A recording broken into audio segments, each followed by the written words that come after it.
Okay, here we go. Part 2 and final part of your notes for this week. So we're looking at the your turn on the bottom of 966. So it says a piece of pure silver in the shape of a rectangular pyramid of the bases has a mass of 19.7 grams. What is the density of the silver? Round to the nearest tenth. So what you need to know is that density is mass divided by volume. Okay, so we've got our volume. We've got our mass. So in order to find the density, we need to find the volume.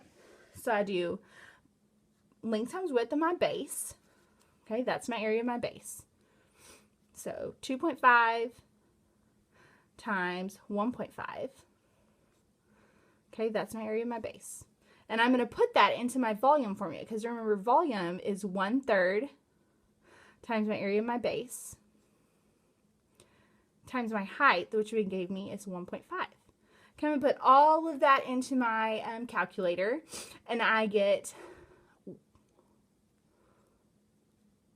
1.875.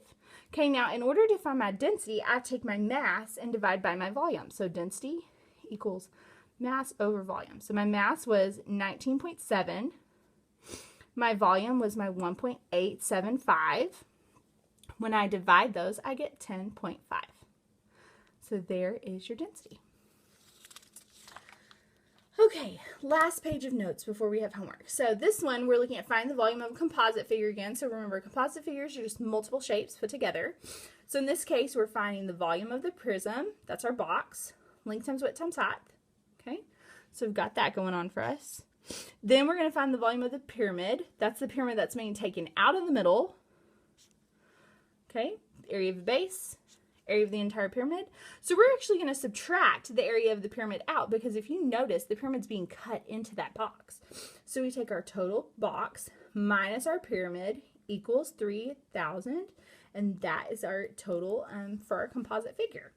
So very bottom, last example. Find the volume of the prism. So we've got our box, length times width times height. So 30 times 12 times 15. Okay, and that's going to give us about 5,400. Then I'm going to find the area of my pyramid. Okay, so we've got our base. Remember, it's the same base as this. So we've got 30 times 12, which is 360.